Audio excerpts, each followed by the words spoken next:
The following program is presented as part of KDL's commitment to equity, diversity, and inclusion. All questions have been submitted by members of the community. While our speakers are not able to answer every question that has been submitted, we try to offer a fair representation of the questions received. Anti-racism is, according to Georgetown African American Studies professor Robert J. Peterson, an active and conscious effort to work against multidimensional aspects of racism. More than being passively not racist, anti-racism is about actively working to create change. In this series, we will be talking with parents, law enforcement, community leaders, and more about what's being done and what can be done to actively and consciously work against racism. Today, I am talking to two members of the community, and we are talking about the parenting aspects of anti-racism. One of my guests is Dr. Renault Allen, and he is the founder and chief executive officer of Designed Insight Consulting and Evaluation, which helps colleges and universities better serve their minority populations. Renault has earned a Doctor of Educational Leadership from Michigan State University and has worked in post-secondary education over 13 years as an advisor, instructor, and administrator. Dr. Allen and his wife, Tedra, have 4 children and enjoy biking, reading, and playing basketball. Also with us today is Erin Fisk. She has her master's in social work, and she is a leader in the mental health field and the founder of Fisk Solutions. Erin is passionate about vulnerable, candid conversations, often kept in the shadows of what we do and don't talk about in business. Fisk Solutions leans into these conversations to shift to proactive strategies for employee retention and culture. Erin and her wife have 2 children and live in the Northview district. They enjoy road trips and exploring new food and music and board games.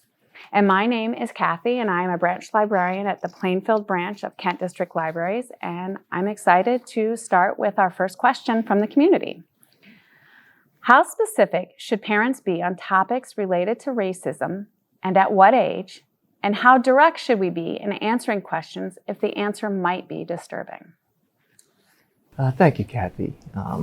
When reviewing this question, I think when you talk about your kids, I think it's really important to be honest with them, because not having these conversations, I learned at a very early age with my kids that if I'm not talking to them, somebody is talking to them.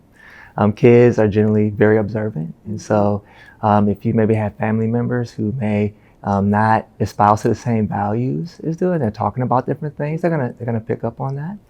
And so it's just really important to just be honest and really direct. Yeah, I mean, yes, some things may need to be age appropriate, but however, I think you just need to be honest with them and not shield them necessarily from the truth, and explain and really help them to understand what is going on, why is it happening, and then ultimately, you know, what, as a parent, what am I doing and what is my responsibility toward these things? And then as a child, what is your responsibility? What are things they can do at their age to participate and to influence change in their sphere of influence? And so just be direct and straight and to the point and answer any questions. Yesterday we talked a little bit about kind of some of these questions we are going to take different leads, and some we're going to both chime in with. And so I know you're kind of help guiding us as we go. But one of the pieces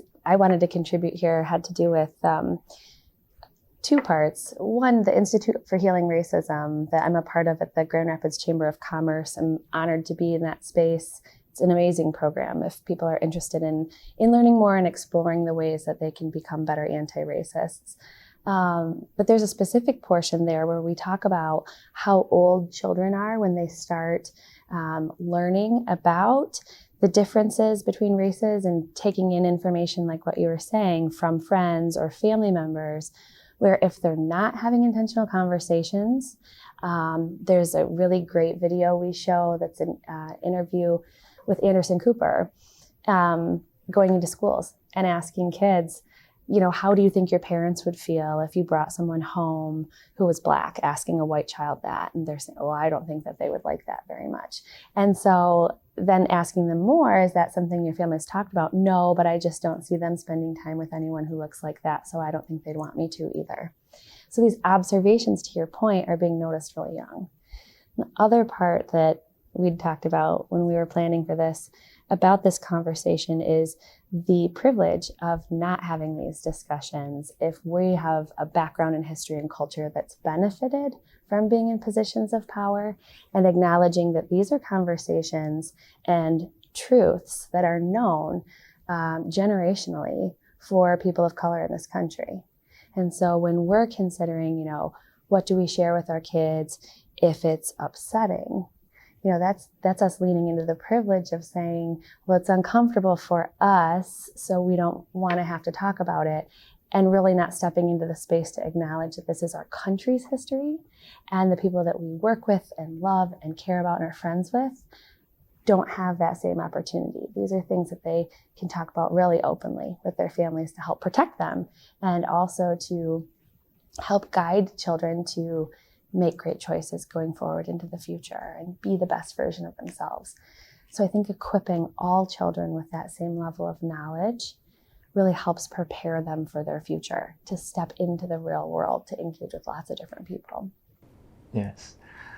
Just one thing I would like to add, Erin, too, is that the responsibility piece of it. So I know one thing with my kids is when they started going to school, I said, okay, you know, if you see a wrong, you say something. You see a kid being bullied, you say something, and you stand up yourself, or you get somebody to come in and help you. But don't be someone who see things happen that you know that are wrong and just stand by and let them happen. Mm-hmm. And so, you know, kids nowadays, they say, well, you know, I just want to be free to do what I want. And I tell them, you know, freedom is about really, truly being, you know, doing what you're meant to be. And that power that you have is not just for you to earn a good living, to make a way for yourself, but that power really should be used for the benefit of others as well. And so that's why I really communicate to them. And so it does give them a sense of agency and responsibility, right? That, you know, that I do have the ability to say something, to do something, to have an influence on my peers, that if they see something wrong, that they're not going to be afraid to stand up for what is right. Thank you. Thank you both. Our next question, beyond books, what are the resources would be helpful in teaching our children about race? So, I mean, there's just a lot of different things that are out there. And so when it comes to kids, movies are great. I mean, you can talk about The Hate U Give. You can talk about 42, Remember the Titans, documentary on 13, TED Talks. I think there are a lot of good ones out there as well. And so I'm happy to provide a list of things that, you know, KO could use.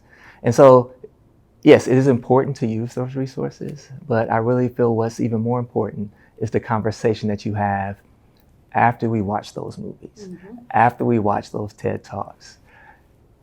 What are we talking about?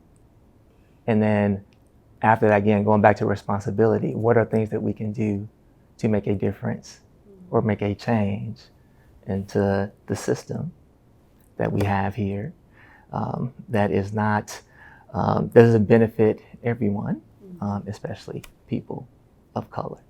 And so I think that's really the best thing too, because we can watch movies and all day long and see them as entertaining, but it's really about the conversation behind it and what it is that you can do and what you really need to do. I remember when I was a kid in my neighborhood and I was out playing with my friends and I used a word that my father didn't want me to use.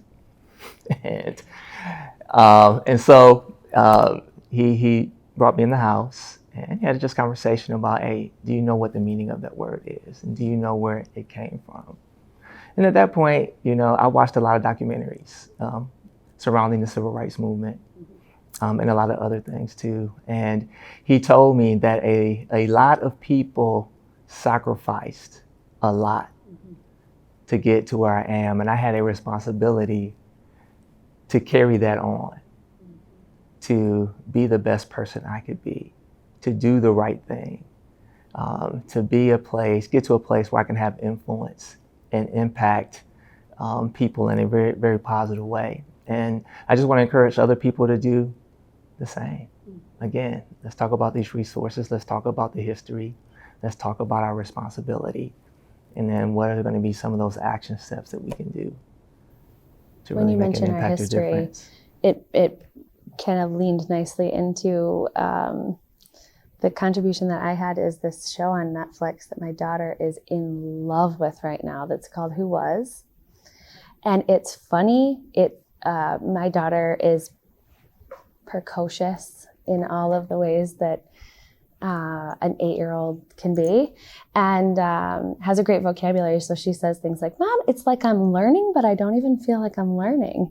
So they pair up historical figures with accurate stories, but then they sing songs together and rap together and like lots of fun stuff. Is that based on the book series? I think Who it Was? is. I had a Okay. friend recently that I was Okay. talking with who said they'd read the books. Mm-hmm. It is so great. We have the books at KDL. Oh, there we go. Did you hear Awesome. that? KDL has the books.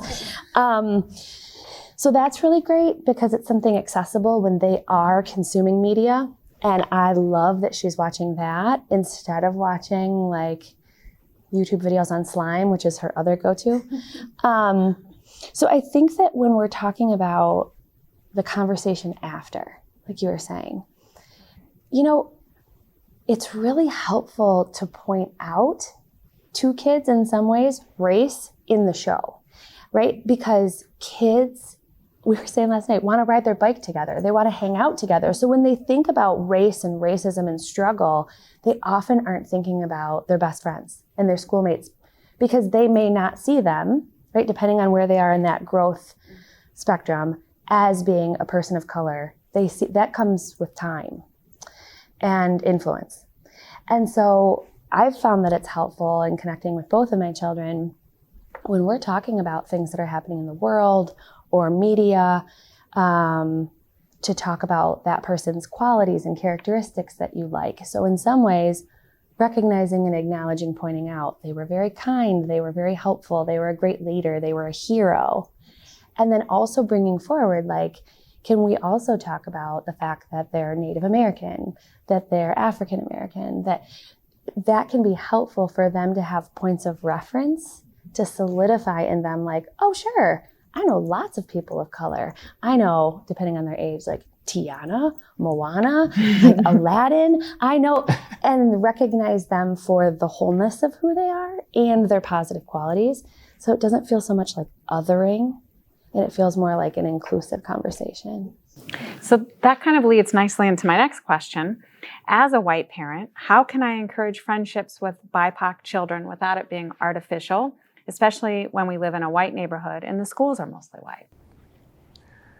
Well, when I see this question, I understand, maybe some of it, but I think behind the question is really, I want to take a point of reference. I think a lot of times individuals, they don't want to be labeled, right? And so they don't want to be called racist or intolerant, right? And so you meet somebody from the first time that maybe you've never, or culture you've never really interacted with before, and because you're thinking about these things, and then you approach them because you're uneasy, they pick up on it, and now they're feeling uneasy, and now this whole interaction is just awkward, right? And nobody really wants to do it. And so instead of really thinking about, I don't want to say anything wrong, or I don't want to be labeled, then why don't you just have a conversation like you normally would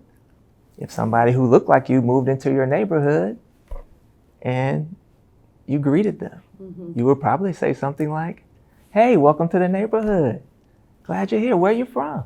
Mm-hmm. You transfer out of state, you move here for a job, and just normal conversation. And if you don't want to get yourself in trouble, just ask a lot of questions. Really kind of talk about and see if there's some common ground, hobbies, interests. if you both have kids, hey, I'm gonna have a barbecue. Why don't you bring your kids over? We can just kind of hang out. They can play in the pool or slide on the swing, or maybe we can go to the park and have a good time and just really kind of build a relationship that way, earn trust that way, and just be yourself. Yeah. We talked about this feeling like, as we're wanting to be supportive, the questions coming forward in the community and recognizing, meeting people where they are.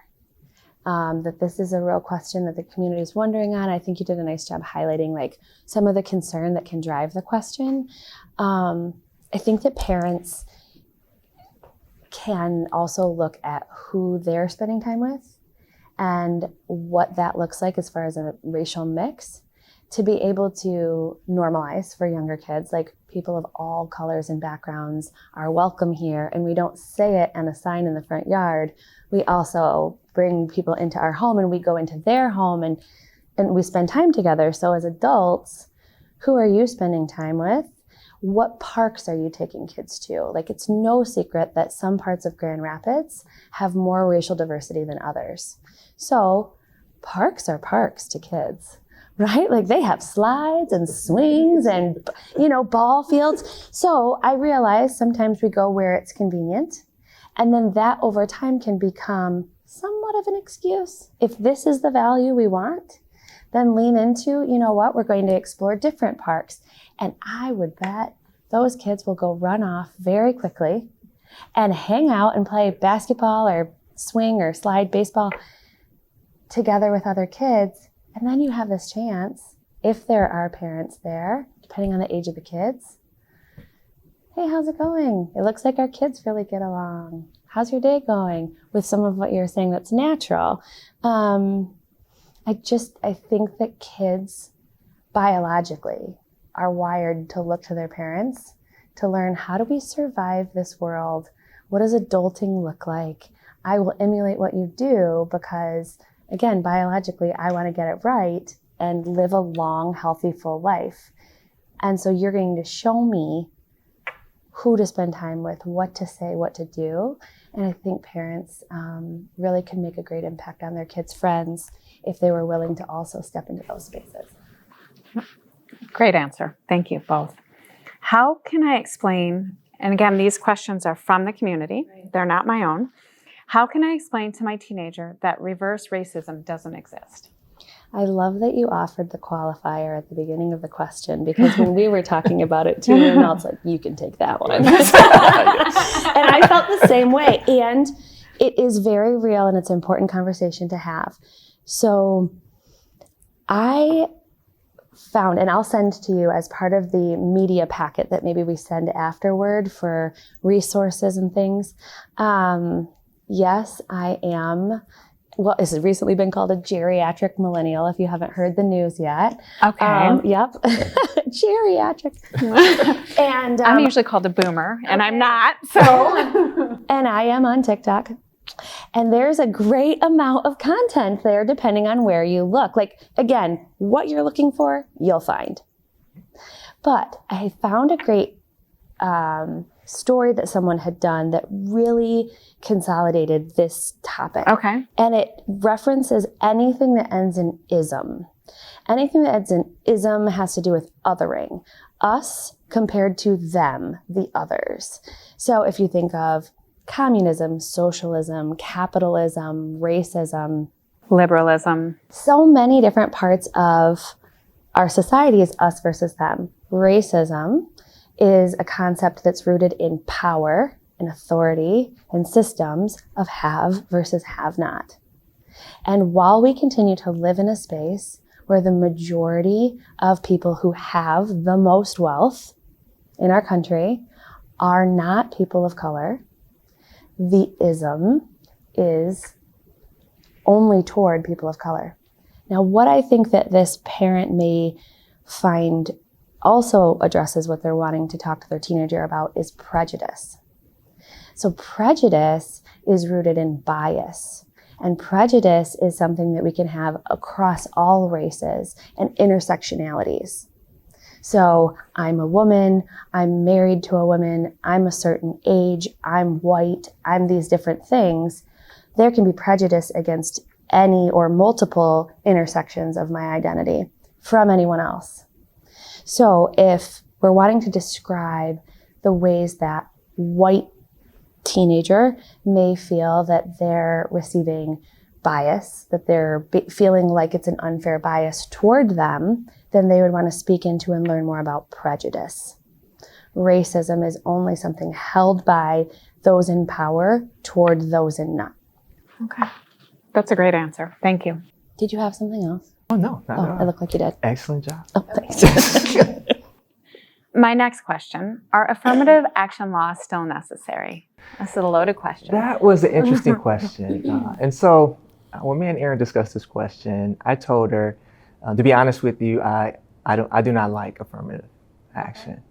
I see why it's necessary, but I don't like it. And the reason why I don't like it is because I've worked at several different places, and I've been one of the few people of color that worked at different places. And so I walk into the building, I walk into my new office, you start meeting people, and it's always this assumption that somebody lowered a standard for me to get this position, that I didn't earn it, that somebody gave me a pass for me to be here.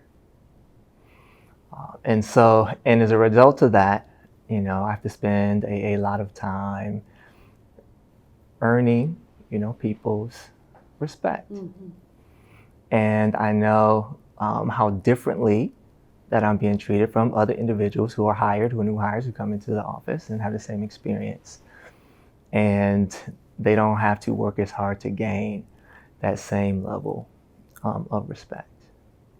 But, I've learned over time too, it did give me an opportunity, and it does give me an opportunity to influence people in different ways and maybe change some of the biases or beliefs that people come in with by these interactions that they have from me from a day-to-day basis.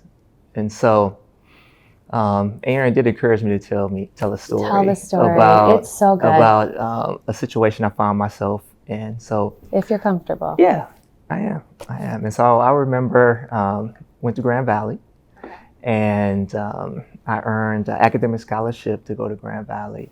Congratulations. Yeah, thank you. And I was part of the Minority Business Education Center, and that's why I earned a scholarship there. And so during the time I was there, there was a lot of talk about, the scholarships and who were eligible for these scholarships. And I think at the time that my class came in, we were probably the largest class of people of color had been admitted to Grand Valley during that time. And not all of us, but a lot of us were taking advantage of the scholarship. And so I was probably maybe a sophomore or junior, and I'm talking with a group of friends. This young man, he walks up and says, your grades weren't as good as mine, and you essentially took a spot that should have been reserved for someone else. That's what he said. And I looked at him and said, you're right. Maybe my high school grades probably weren't as good as yours. I said, but you know what? I bet you my GPA is higher than yours right now. Because even though that scholarship got me here, it's been my performance in the classroom that's keeping me here. And on top of that, you would have had the same opportunity to go to a historically Black college in the South and could have got a scholarship for unrepresented individuals. But you chose not to do that because you don't want to put yourself in a situation where you would be the minority and then have to sit here and have this conversation that we're having right now. And I'm gonna just take this a little bit further. And so a lot of times people think about affirmative action, or, Barack Obama was our president, that these issues no longer exist. and the reason why some of these scholarships are things that the reason why they are in place. And so one of the reasons that I really chose to go to college, my parents themselves really never really talked to me about going to college. It was my grandmother who really talked to me about going to college. And so when I graduated from Grand Valley, you know, it was the first time she was ever on an airplane. You know, so she flew from Atlanta, Georgia to Grand Rapids, Michigan to come see me graduate. And so she was so proud. Because she was proud that somebody who shared her lineage, her last name, had earned a college degree. I was the first person in our family to graduate from college. And so at that point, I had never asked her, you know, why she really pushed me to go to college. And she said, you know what, I really wanted to go to school when I was younger, but I could only go to school on rainy days. And the reason I went to school on rainy days is because I had to pick cotton in the cotton fields to help earn money for my family. And so at that time, I might start tearing up here. I mean, knowing my grandmother and how hard she worked and the things that she endured, so I had this opportunity. It really, you know, made it special for me. And it made me look back at all the things that I endured to get to that point. And so, you know, there's an assumption out there that, you know, that people of color could be lazy, right? Or they don't care, or they just need to work harder. And so I was the oldest of 6 kids. My parents, you know, they didn't have, college education, but they worked really hard. And as a result, you know, when I was in high school, I played basketball and I ran track. I also worked 25 to 30 hours a week so I could help out at home. I was taking honors classes at the time. And so, I mean, there was literally times I wrote my papers on the team bus, riding home from games, at lunch, you know, days when I was at home or even on the weekends, helping my brothers and sisters with their homework and just the daily responsibilities that I had in the house. And so, but my teammates, you know, a lot of them had affluent parents, and some of them may or may not have had a job. And I had classes with them, and I was still performing just as well as most cases.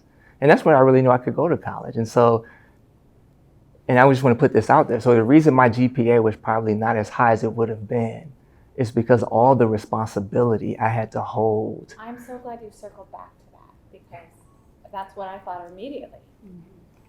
Yeah, just all the responsibility I had to hold.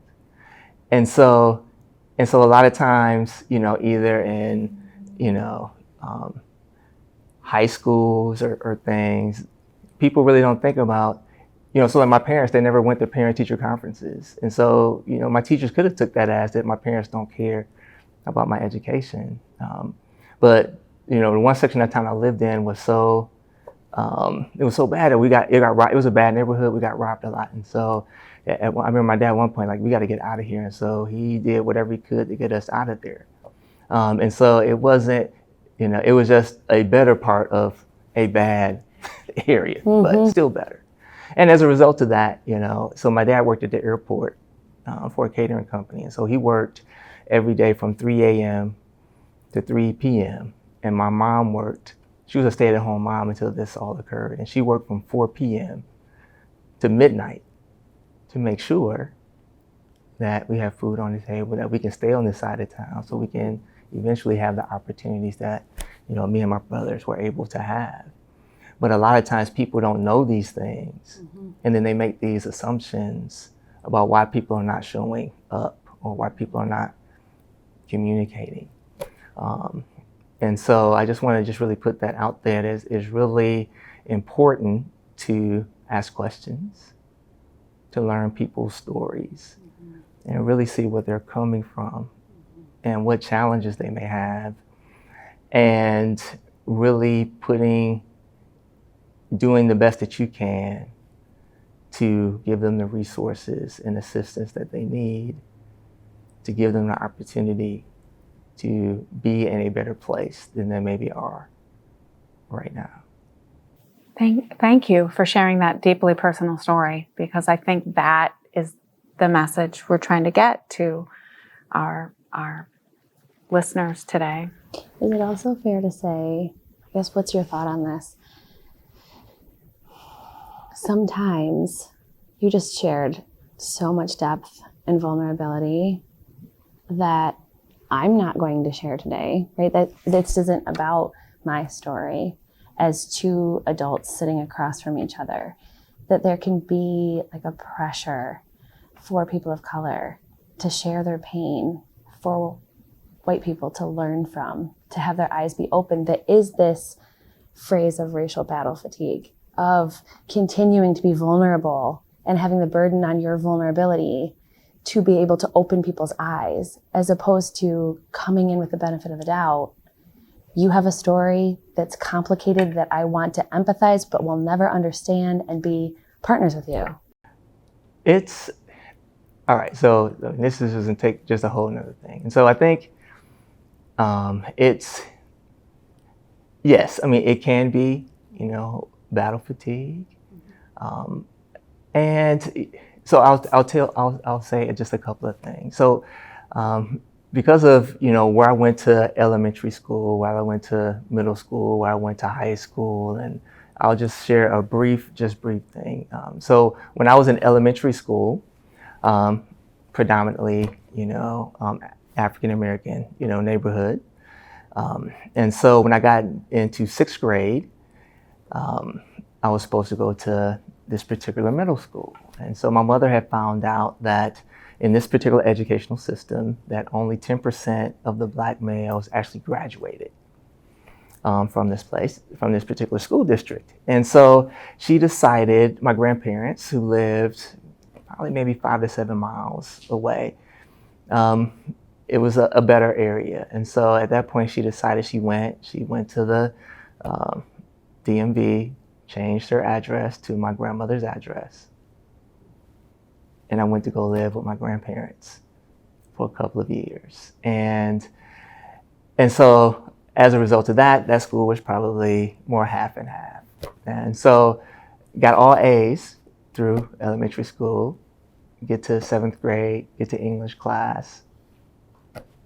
Teacher comes in, say, all right, so one of our major assignments this year is going to read this book called The Lost Boys. And we're going to read the book, we're going to watch the movie, and at the end you have to write like a 2 or 3 page essay about why the author named this book The Lost Boys.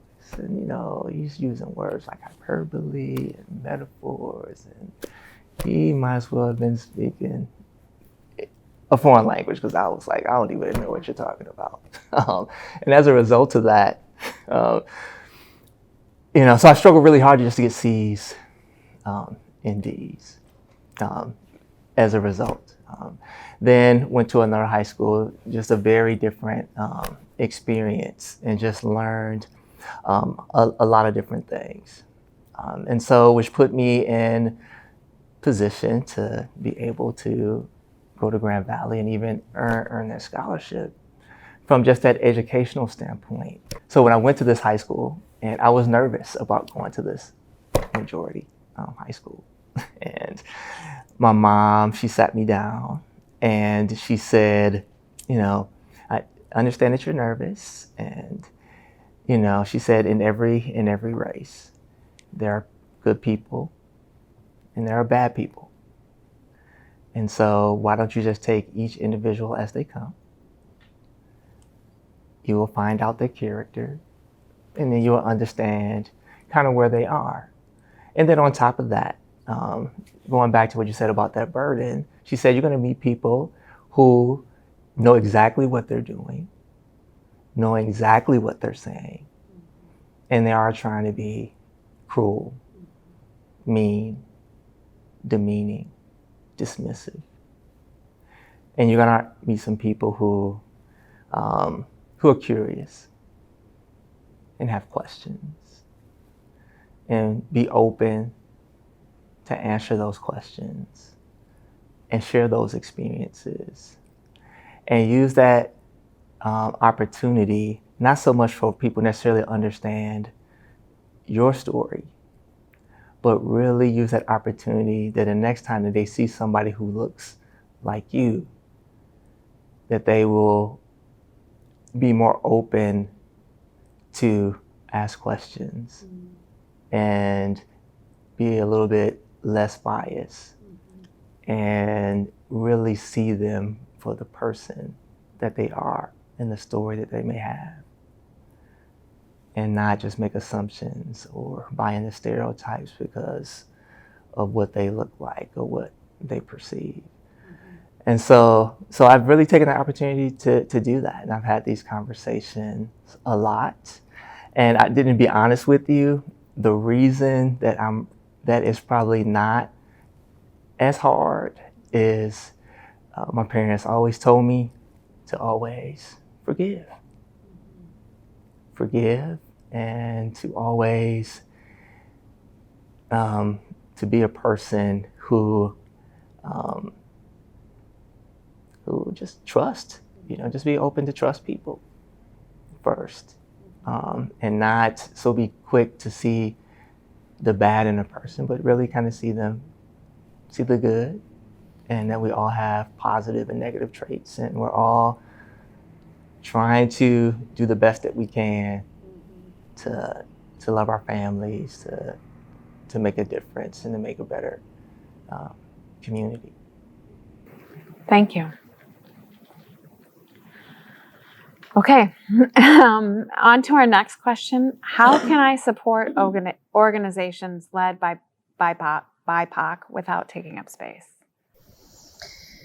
So I feel like to ignore that you're here so vulnerable and sharing all of that, I respect that we'll move forward, but I appreciate how candid you're being too, and what it takes for you to continue to forgive, and the weight of that's the way that your mom helped you prepare to walk through this life is very, very different than what other people have to prepare for is adulting. It's a great lesson to learn, but learned in a different context than what your family and so many other families hold as a standard.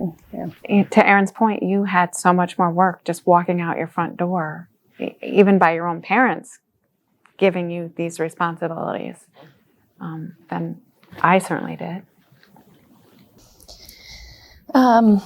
In regard to supporting organizations that are led by Black, Indigenous, people of color, BIPOC, without taking up space. So when we were discussing this, we were having conversation like, your first reaction was, what do they mean without taking up space? And I think that from my perspective, I know what's meant, like to not take the microphone.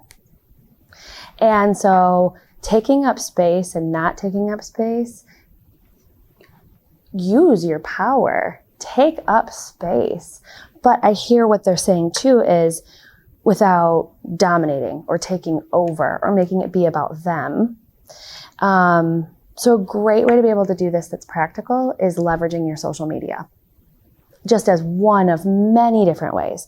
But if you have social media and you're engaging in different organizations, learning about them, like the message, feel like it has a potential to create influence and great content, go ahead and share, but be thoughtful. Share that information with contact information, ways to get in touch with the organization. I really like what this group is doing, check it out. Not sharing with your lens about whether you think what they're doing is right, what you think is wrong.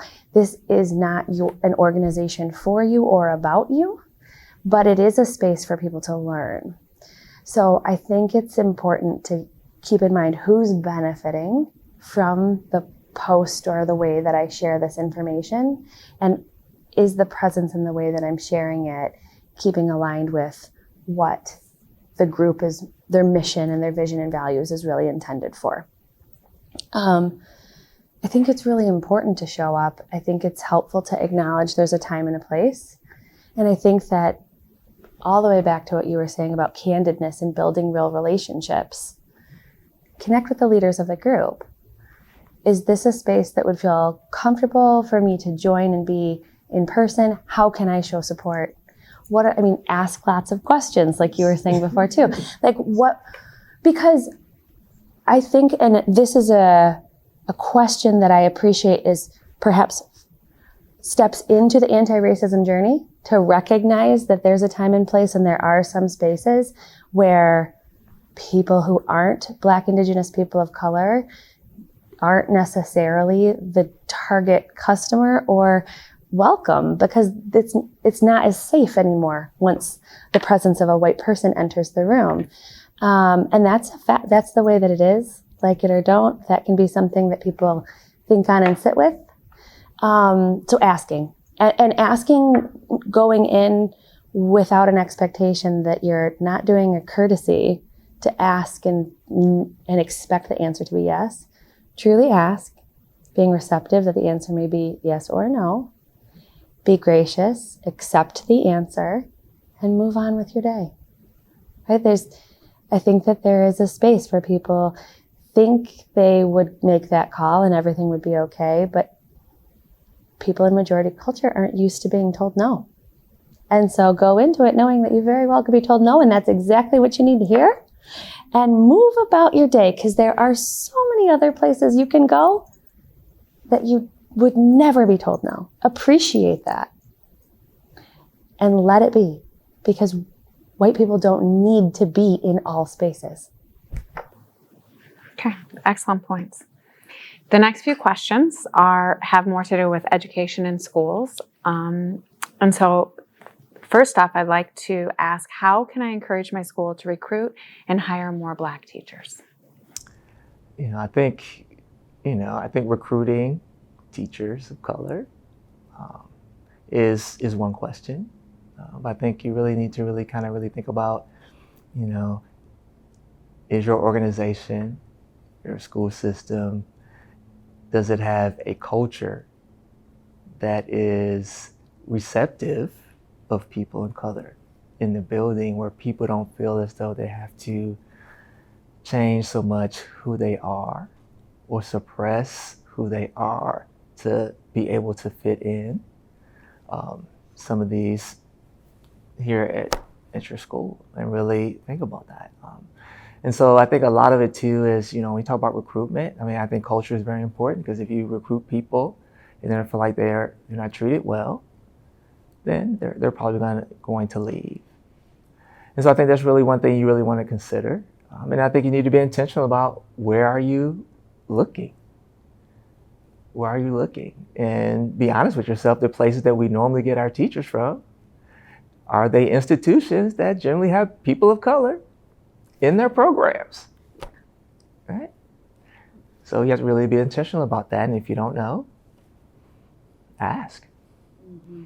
And if you don't get the sufficient answer there, hire a firm that will help you and assist you with that. And I think another thing too, is where you're, promoting openings is going to be a big deal about that too. So you have to be intentional about that.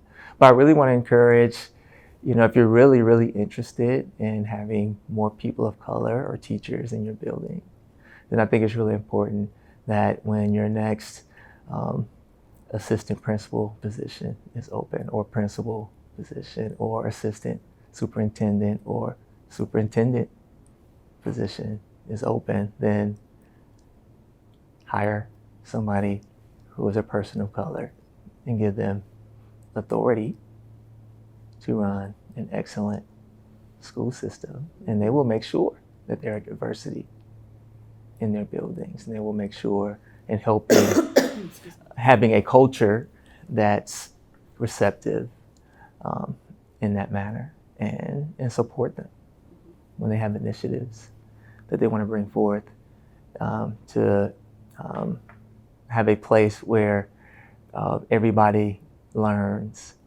and get better and grows.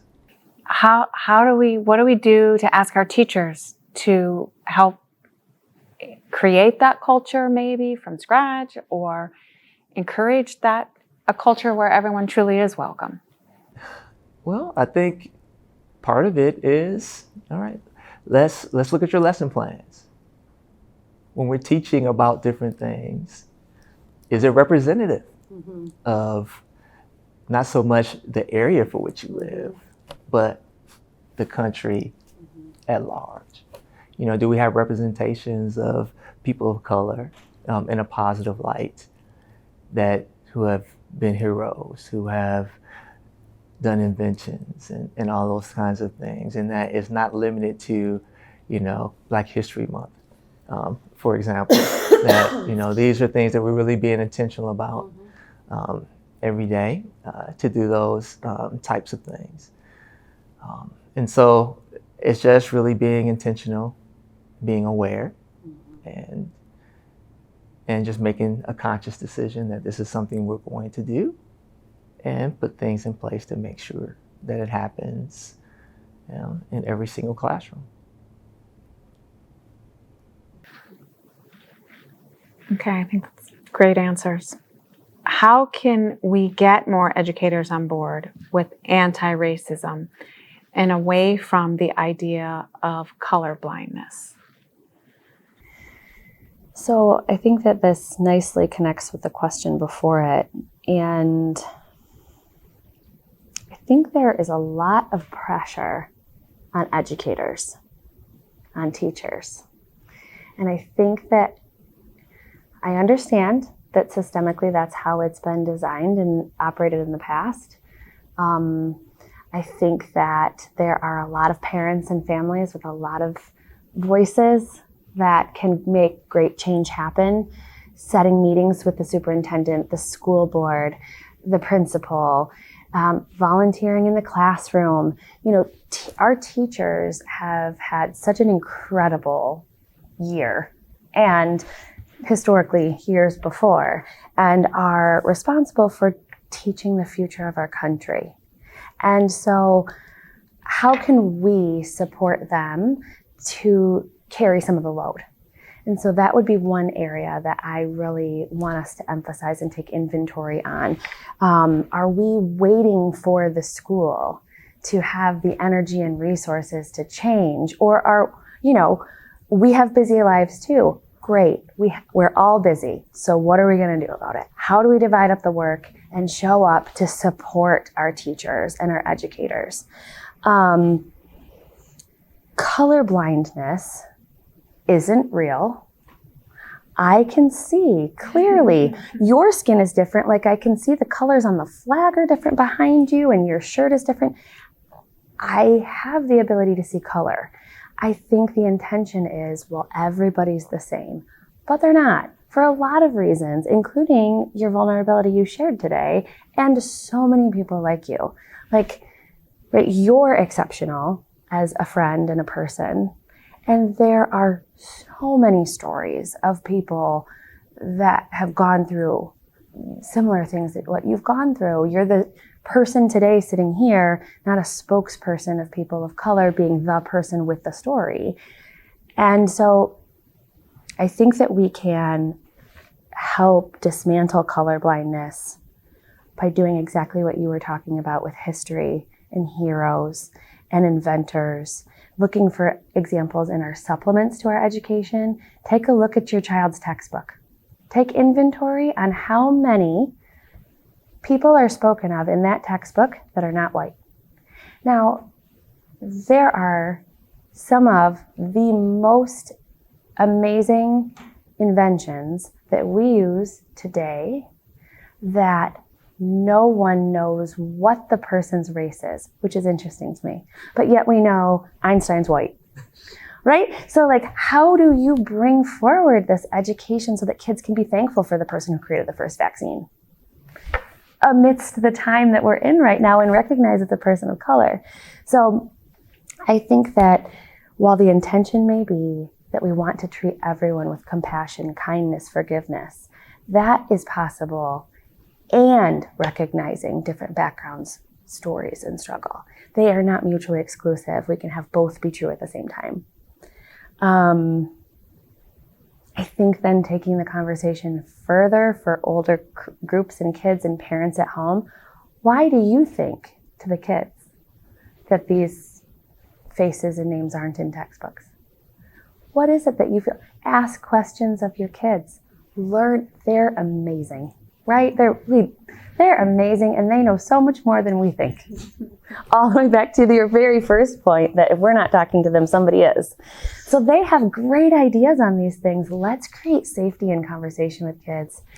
What do you think? Why do you think that if you're 15 and you're just learning this information, why do you think that is? Because the topic was introduced in 2nd grade, but you're just learning the major players of that topic halfway through high school. Get them thinking about it. The kids have influence over the schools too. Hey, we don't want to keep learning like this. We want to create change around here. I have seen in Northview some pretty amazing things. My lens is mental health. So in that lane, some really amazing things that some student organizations have done because they've said this status quo isn't right for our future. We want to change it, so we're going to do it. Empowering kids to come together to do the same thing, I think, is how we help colorblindness. I think that's a great answer. That is the end of our community questions, but I just learned today, as we were chatting before we started this taping, about something called Spring Grand Rapids, and that Erin and Renault are both involved in, and so I kind of want to just throw that out there, and I want to hear more about that from you guys. So, putting you on the spot a little bit. Yes. So you go first. Yeah. So Spring GR is a great organization, and so it's about entrepreneurship, and they have a 12-week course. You pay $100. You apply online, and you go through an interview, and if you're accepted, you pay $100. And if you don't have $100, you can pay over time, where they'll offer you a scholarship if that happens, if you need that. But you get 12 weeks of intensive training around the business idea that you have, or currently business that you own and want to just take it to the next level.